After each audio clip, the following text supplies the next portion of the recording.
عشق رسول کی بات نکلتی ہے تو میرا دل چاہتا ہے یہ بات ہوتی رہے اور اس میں میری جان نکل جائے. سب سے بہترین تمنا میری دل کی یہی ہے, آخری تمنا یہی ہے, اللہ میں بولتا رہوں تیرے محبوب کا یا مولا حسین کا, ان کی اہل بیت کا ذکر کرتا رہوں اور میری جان نکل جائے. میری تمنا یہی ہے. آپ دعا کریں اللہ میری یہ تمنا پوری کرے. تو اور یہ بھی سوچ کر کے پھر بولے جاتا ہوں کہ پتہ نہیں اگلی ملاقات ہوگی کہ نہیں ہوگی, اس لیے جو دل میں بول دوں پتہ نہیں پھر آپ کو کوئی اس طرح گالی سن کر کوئی بولنے والا آپ کو پھر ملے نہ ملے. اس لیے کہ آج تو لوگ پوچھتے ہیں نا قوم کو کیا اچھا لگتا ہے وہی بولیں گے. میں کہتا قوم کو جو اچھا لگتا ہے وہ نہیں, جو میرے رسول کو اچھا لگتا ہے میں وہ بولوں گا, جو میرے اللہ کو اچھا لگتا ہے وہ بولوں گا.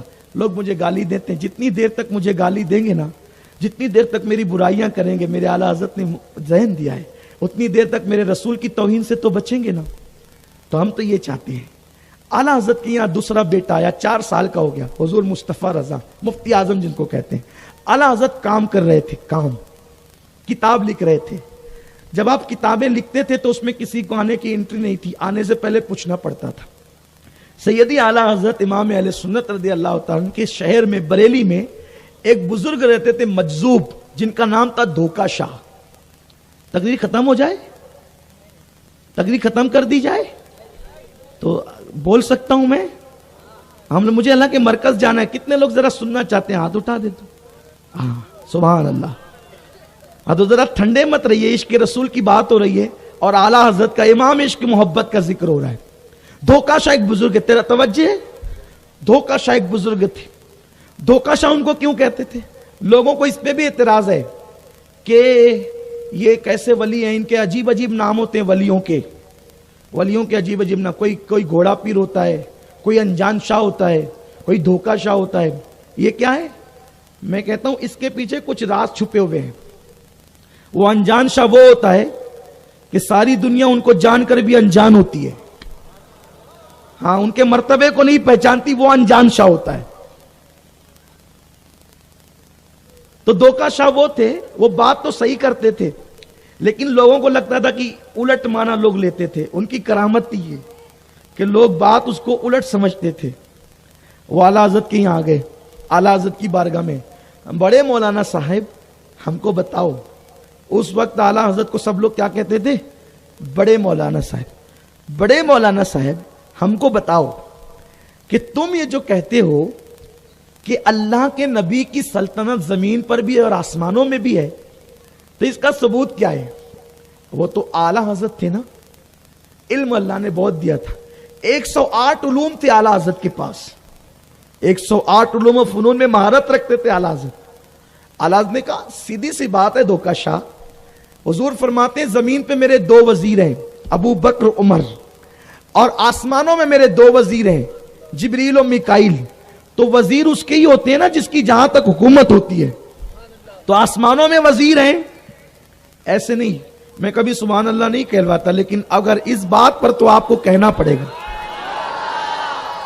مجھے ایسا لگ رہا ہے کہ حافظ غفران صاحب کی ذمہ داری آج میں نے پوری کرنی ہے. سرکار فرماتے ہیں جس کی حکومت جہاں تک ہوتی ہے وہی تو اس کے وہ وزیر ہوتے ہیں نا. تو سرکار علیہ السلام نے فرمایا آسمانوں میں میرے 2 وزیر ہیں, تو جاؤ جبریل میکائیل حضور کے وزیر آسمانوں میں ہیں, تو وزیر وہی ہوگا جہاں ہندوستان کی حکومت ہندوستان میں ہے, تو ہندوستان کا وزیر امریکہ میں ہوگا نہیں نا, نہیں ہوگا نا. اور پاگل ہوگا تو بار بار آئے گا جائے گا, یہی ہوگا, لیکن وہ ہوگا وہاں نہیں نا. لیکن وہاں وہ ہو رہ نہیں سکتا, اس کا گھر نہیں بن سکتا, وہ وہاں سکونت اختیار نہیں کر سکتا. البتہ آقا کریم نے فرمایا کہ آسمان میں میرے 2 وزیر ہیں, جبریل و میکائیل, اور زمین میں 2. تو یہاں بھی حضور کی حکومت, وہاں بھی حضور کی حکومت. دھوکا شاہ نے کچھ ایسا کہا, دھوکا ہو گیا. اعلیٰ حضرت نے دھوکا شاہ نکل فوراً باہر, چلو چلو چلو یہاں سے چلو. حضور علیہ السلام کے بارے میں کوئی کلام نہیں کرنا, نکلو یہاں سے. یہ انداز کسی نے دیکھ لیا. دھوکا شاہ کو سب اللہ کا ولی سمجھتے تھے, مجذوب بزرگ سمجھتے تھے, اور وہ تھے بھی. لیکن حضور علیہ السلام کی سلطنت کے بارے میں جب دھوکا شاہ نے کچھ جملے کہے, بظاہر وہ حضور علیہ السلام کی توہین نہ تھے, لیکن اس سے توہین کا پہلو نکلتا تھا. عشق باغیرت ہوتا ہے, محبوب کے خلاف اٹھنے والی انگلی کوئی برداشت نہیں کرتا. اعلیٰ حضرت نے نہیں دیکھا مجذوب کہلاتے ہیں, ولی کہلاتے ہیں, چلو یہاں سے نکلو نکلو نکلو, حضور کے خلاف کچھ نہیں سن سکتا, چلو یہاں سے. مجذوب صاحب نے کہا بڑے مولانا مجھے باہر نکال رہے ہو, دیکھو مزہ آئے گا. کہا کل چلو جاؤ, جو ہوگا دیکھا جائے گا. اور اس کے بعد یہ منظر کسی نے دیکھ لیا. اب یہ منظر دیکھ کر اعلیٰ حضرت کی امی حیات تھی, اعلیٰ حضرت کی امی کو بتا دیا. بڑے مولانا نے دھوکہ شاہ کو جھڑک کر گھر سے باہر کیا.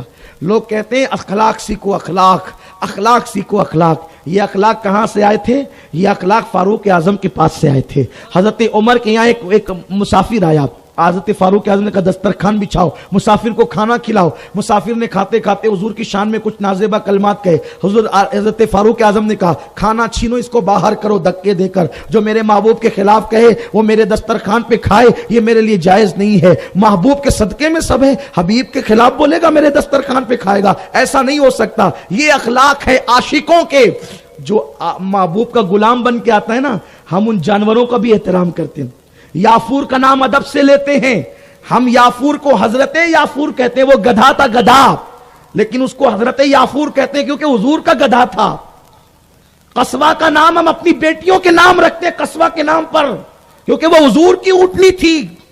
ستون حنانہ کی تعظیم کرتے ہیں کیونکہ حضور نے اس سے ٹیک لگا کر کے خطبہ دیا ہے. ہم عشق کے بندے, حضور کے غلام ہیں ہم. جو حضور سے منسوب ہم اس کی تعظیم کرتے ہیں, حضور سے دور کوئی بات نہیں. اعلیٰ نے کہا نکلو. کسی نے ان کی امی کو بتا دیا. عورتیں ہوتی ہے. اعلیٰ کی امی نے کہا انہوں نے یہ کیا کیا, نقصان ہو جائے گا. ادھر امی کا یہ کہنا تھا, ادھر مفتی اعظم 4 سال کے ننھے سے بچے تھے, چھت پہ کھیل رہے تھے. کھیلتے کھیلتے پیر پھسلا, نیچے گرے تو بے ہوش ہو گئے, ہوش میں نہیں آ رہے تھے. اعلیٰ حضرت نے کی امی نے بلایا, ادھر مولانا دیکھو دھوکہ شاہ کو کہا نا یہ بیٹا گر گیا, جاؤ دھوکہ شاہ سے معافی مانگو. اعلیٰ حضرت نے ماں کو کہا امی جان تمہاری کبھی نافرمانی نہیں کی, لیکن شریعت کا حکم ہے اگر ماں باپ خلاف شرع بات کہے تو نہ مانوں, کیونکہ یہ بات میرے حضور کی ہے. دھوکہ شاہ نے میرے نبی کے خلاف بات کہی ہے, اس لیے میں اس سے صلح نہیں کر سکتا.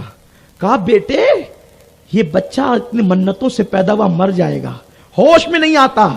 اعلیٰ حضرت نے کہا ماں ایک مصطفیٰ رضا تو کیا, اگر ہزاروں مصطفیٰ رضا جیسے بیٹے ہوں تو میں مصطفیٰ جان رحمت کے قدموں پہ قربان کر دوں گا.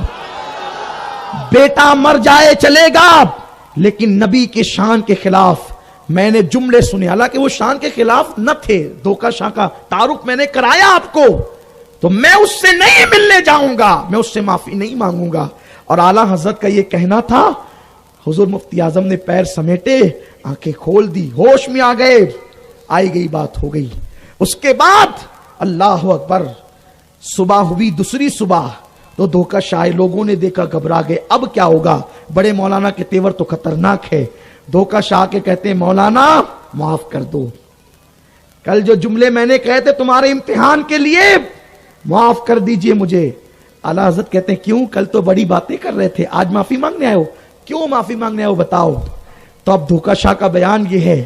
دھوکہ شاہ کہتے ہیں مولانا اللہ نے مجھے وہ مرتبہ دیا ہے کہ ہر رات میں حضور کی بارگاہ میں جا کر اپنی رات گزارتا ہوں, سرکار کے دیار میں اپنی رات گزارتا ہوں, گویا کہ حضور کی عدالت میں جا کر اولیاء اللہ کی صفوں میں بیٹھتا ہوں. کہتے ہیں ہر رات میرا یہ معمول ہے, لیکن مولانا بس میں تمہارا امتحان لینے آیا تھا, لیکن بات کہہ دی, تم نے سمجھا کچھ اور.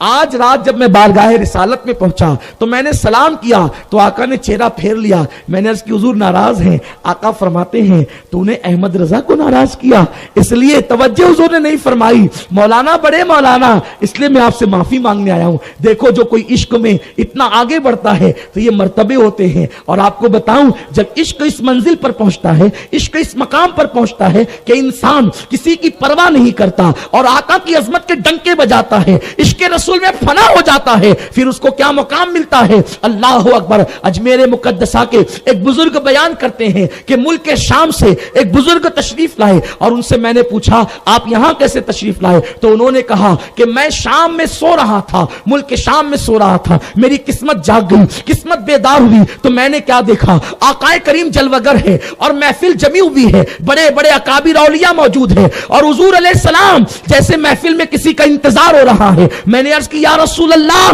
کس کا انتظار ہو رہا ہے؟ تو میرے آقا نے فرمایا ہندوستان میں رہنے والے احمد رضا کا انتظار ہو رہا ہے. جب میری آنکھ کھلی تو میں نے سوچا, وہ ٹائم نوٹ کیا, وہ دن نوٹ کیا, اور میں نے سوچا اتنا بڑا بزرگ ہندوستان میں رہتا ہے تو چل کر کے ملنا چاہیے. جب میں ملنے کے لیے آیا اور وہاں پہنچا, بریلی جا کر میں نے پوچھا مولانا احمد رضا سے ملنا ہے, تو لوگوں نے کہا چند دنوں پہلے ان کا انتقال ہو گیا. تو میں نے پوچھا کب انتقال ہوا؟ تو لوگوں نے کہا 25 صفر 2:38 پر ان کا انتقال ہوا. میں نے شام کے ٹائم سے ہندوستان کا ٹائم ملایا تو وہ وہی وقت تھا جب حضور کی بارگاہ میں اعلی حضرت کا انتظار ہو رہا تھا. لوگوں عشق رسول اس منزل پر پہنچاتا ہے. تو آئیے ہم بھی سچے عاشق رسول بنے, حضور کی عظمت کے ڈنکے بجائیں, حضور کی تعریف کریں, حضور کا ادب کریں, اپنے بچوں کے دلوں میں آقائے کریم کی محبت کوٹ کوٹ کے بھر دیں. دسترخوان پہ بیٹھو تو اپنے نبی کی عظمت سناؤ, بچوں کو بستر پہ لٹاتے وقت کہانی کس سے مت سناؤ, آقائے کرام کی عظمت سناؤ. ہم قبر میں چلے جائیں گے لیکن ہماری اولاد عشق رسول سے دور نہیں ہونے پائے. کہ محمد سے وفا تو نے تو ہم تیرے ہیں, یہ جہاں چیز ہے کیا لوح و قلم